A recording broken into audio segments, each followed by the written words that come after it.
अस्सलाम वालेकुम दोस्तों, कैसे हो? उम्मीद हो आप ठीक होंगे। मैं एक नए टॉपिक के साथ हाजिर हूँ। परमिट के एक सीरियल चल रहा है, वहाँ पे आपको अलग अलग एक एक चीज़ें के बारे में बता रहा हूँ। तो आज मेरा टॉपिक उन्वान है वो कन्फाइंड स्पेस एंट्री परमिट। आपको पता है कन्फाइंड स्पेस एंट्री परमिट एक परमिशन होता है, एक रिक्वायरमेंट होती है। लेकिन वर्क परमिट दो ही होता है। मैंने आप पहले भी बताया कि वर्क परमिट हमेशा दो ही होते हैं, जिसमें मैंने आपको बता दी चुके हैं। एक वर्क परमिट जो कोल्ड वर्क परमिट है और एक हार्ड वर्क परमिट है। तो बाकी ये जो है ना एक रिक्वायरमेंट होती है इन परमिट में। अगर आपने कन्फाइंड का मतलब है अगर आपने ऐसी जगह पे काम करना है जैसा कि बहुत तंग जगह हो, जहाँ आने और जाने का एक ही रास्ता हो, बहुत ही जहाँ पे ऑक्सीजन की कमी हो या ऑक्सीजन की ज़्यादती हो, जहाँ प्रॉपर काम करने की जगह नहीं बनी होती, वहाँ पे बहुत तंग जगह होती है, तो वहाँ पे जिसमें स्पेस बहुत कम हो, वो उसको हम कन्फाइंड जगह कहते हैं। कन्फाइंड स्पेस उस एरिया को कहते हैं। एग्जांपल, एक किसी टैंक के अंदर काम करना है, किसी वेसल के अंदर काम करना है, कोई ट्रंच बनी हुई है उसके अंदर काम करना है, कोई एक्सीवेशन है, खुदाई है, उसके अंदर काम करना है। वो जितने भी एरिया हैं जो तंग जगह हैं, पाइप के अंदर काम करना है, वो कन्फाइंड स्पेस है। तो इसके लिए इसमें जो अंदर काम होगा, यानी कोल्ड होगा या वो हार्ड वर्क होगा, तो उसको करने के लिए कुछ रिक्वायरमेंट होगी। वो है कन्फाइंड स्पेस की कुछ रिक्वायरमेंट होती है उसके हवाले से। और ये बहुत ही क्रिटिकल होता है, क्योंकि ऑक्सीजन की कमी भी हो सकती है और ऑक्सीजन की ज़्यादती भी हो सकती है, ज़्यादा भी हो सकती है और कम भी हो सकती है। हाँ, कम कैसी होगी? जैसे कि आपको पता है ऑक्सीजन का एक लेवल होता है, वो 19.5 से लेके 23.5, यानी 19.5 से लेकर 23.5 तक लेवल होता है। यहाँ इसके सेंटर में रहना है। और बेस्ट जो ऑक्सीजन लेवल होता है वो 21 होता है। तो यहाँ पे आपने इस ऑक्सीजन लेवल को चेक करना है कि यानी ऑक्सीजन का लेवल ठीक होना चाहिए, तब आप प्रॉपर सांस ले सकते हैं। अगर ऑक्सीजन लेवल 19.5 से नीचे चला जाता है तो ऑक्सीजन की कमी हो जाएगी, जिसके आपका दम घुट के और मरने के चांस हो सकते हैं, दम घुट जाएगा, और जिसके लिए बहुत प्रॉब्लम होगा कन्फाइंड स्पेस में, फिर रिक्वायरमेंट आ जाएंगी।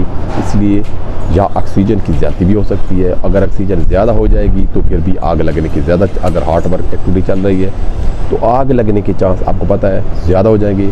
जहाँ ऑक्सीजन ज़्यादा होती है वहाँ भड़क की आग लग सकती है कहीं पे, फिर भी डेंजर है, ख़तरनाक है। तो इसका लेवल जो है वो बेहतर होना चाहिए, यानी 20 से 21 के सेंटर में होना चाहिए। तो ये है इसकी कन्फाइंड स्पेस के लिए। और इसकी जो रिक्वायरमेंट क्या है, सबसे पहले जब ये ऑक्सीजन की कमी होगी तो आपके लिए प्रॉपर गैस मॉनिटरिंग होना चाहिए। ठीक है, यहाँ पे हमारे यहाँ जो गैस मॉनिटर होता है MX40 यूज़ हो रहा है, तो वो गैस होना चाहिए। उसके अंदर आपको LEL 4-5 जो मल्टी गैसें होती हैं, वो जो कन्फाइंड स्पेस के अंदर यूज़ होती हैं, वो आपको वो बताएंगे। LEL 0 होना चाहिए। इसी तरह H2S P0, यानी उनके ऊपर जो मेंशन होता है, जो लेवल होता है।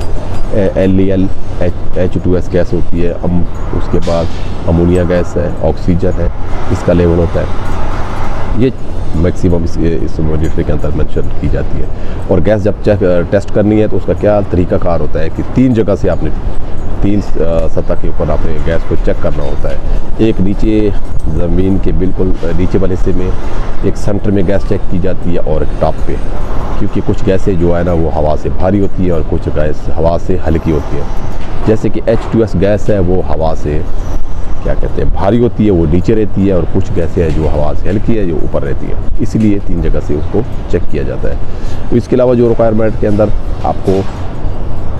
आपको स्टैंड में मैन होना चाहिए, वो भी ट्रेन होना चाहिए, उसके पास प्रॉपर ट्रेनिंग होनी चाहिए। इसको हम होल वाचर भी कहते हैं। स्टैंड में मैन भी होता है, उसको ट्रेन होना चाहिए। उसके पास एक चेकलिस्ट होती है, जो आदमी अंदर जाता है या बाहर जाता है उसकी पूरी डिटेल उसके पास होती है, उसके ID उसके पास ले जाता है, उसके पास रखता है अपने पास कि कौन आदमी नीचे गया, कौन है। और उसका काम यही होता है कि वो नीचे जाने वाले को मुकम्मल इन्फॉर्मेशन देगा कि भाई नीचे आपने काम करना है, तो नीचे ये ख़तरे हैं, यहाँ से एक्स यहाँ पे एंट्री पॉइंट है, यहाँ ये रेस्क्यू प्लान है, ये है फलाना है, आपने ये लगा के जाना है, और आपने प्रॉपर कम्युनिकेशन करनी है। ये ख़तरात है और उसको कैसे आपने पार आ सकते हैं, पूरी ट्रेन करके उसके ख़तरात के बारे में इंफॉर्मेशन दे के, और उसकी ये ड्यूटी होती है। और उस आदमी के ऊपर, जो आदमी नीचे गए हैं, उसके ऊपर प्रॉपर उसकी नज़र और कम्युनिकेशन में रहते हैं। उसके बाद वो जो स्टैंड बाय मैन के पास प्रॉपर स्टैंड बाय मैन के बारे में भी आपको एक अलग टॉपिक ही उसके बारे में बताएंगे कि उसका क्या रिस्पॉन्सिबिलिटी है, वो तफसील से बताएंगे। उसके पास एक वेसल भी होगी जो उनके साथ हो कम्युनिकेशन करेगा। वेसल नहीं है तो उनके पास कोई वो रेडियो होगा, मोबाइल होगा, या आंखों से सिग्नल दे सकते हैं, रोप से उसको इन्फॉर्मेशन दे सकते हैं। किसी न किसी तरह उससे टच रहना है। तो ये इसकी रिक्वायरमेंट है। और कुछ रिक्वायरमेंट ये है कि कन्फाइंड के लिए आपको प्रॉपर क्या कहते हैं, वेंटिलेशन का सिस्टम बेहतर होना चाहिए। वेंटिलेशन के लिए एग्जॉस्ट फैन को या आप लगाने हैं, एक इंट्रेस यानी इनलेट लगाना है और एक आउटलेट लगाना है, जो एक हवा अंदर फेंके और एक हवा को बाहर से निकाले। इसका क्या होता है कि सर्कुलेशन करना है हवा को, और सर्कुलेशन से जो है अंदर वाली जो टॉक्सिक गैसेज है या जो भी अंदर से हीट है वो निकल के बाहर चली जाएगी और इससे सर्कुलेशन लगेगा और नीचे का आबो हवा, बाहर वाली आबो हवा जो है ना उसकी तरफ सेम हो जाएगा। इसलिए इसको वेंटिलेशन प्रॉपर करना है। और नीचे वाले कन्फाइंड अगर रोशनी की कमी है तो वहाँ पे आपने बराबर लाइटिंग लगा दी, पूरी प्रॉपर लाइटिंग होनी चाहिए, अंधेरा नहीं होना चाहिए। उसको लाइट सिस्टम प्रॉपर होना चाहिए ताकि वो समान हो। और कन्फाइंड स्पेस के अंदर प्रॉपर हाउस कीपिंग होना चाहिए। एरिया को ये चेक करना चाहिए, प्रॉपर इंस्पेक्शन करना चाहिए, क्राफ्ट मीटिंग होनी चाहिए, और से पहले टीबीटी एक होना चाहिए। तमाम में यही है। और पूरे एरिया को पहले साफ़ करना चाहिए ताकि इसमें से कोई पानी, गैस, कोई भी चीज़ है उसको रिमूव करना चाहिए। कन्फाइंड स्पेस एरिया को प्रॉपर वेरिफिकेशन और साइनेज लगाना चाहिए। वहाँ पे एक्सेस, ये एंट्री पॉइंट है, वहाँ पे रेस्क्यू प्लान आपके पास होना चाहिए, एंट्री प्लान होना चाहिए आपके पास, और प्रॉपर आपकी रेस्क्यू टीम होना चाहिए, और रेस्क्यू टीम का प्रॉपर ग्राफ आपके पास होना चाहिए, और रेस्क्यू उसमें डायग्राम होना चाहिए कि क्या क्या इसमें आपके प्रॉपर बेंच इंस्टॉल होनी चाहिए।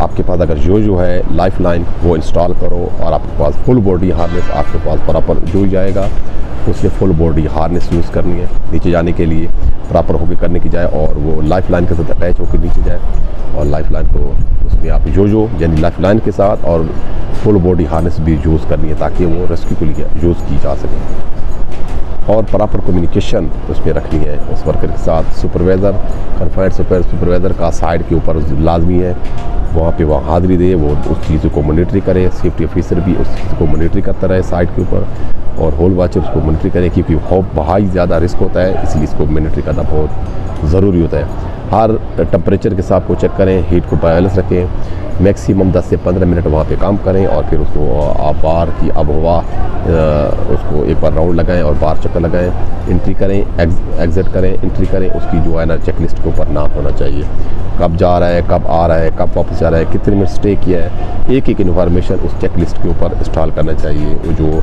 होल मैन या स्टैंड बाय मैन जो है वो इसके ऊपर मेंशन करता रहेगा, और इस होल मैन को प्रॉपर मॉनिटरी करना चाहिए, और इसके ऊपर भी नज़र रखनी चाहिए ताकि वो प्रॉपर उस जगह के ऊपर रहे।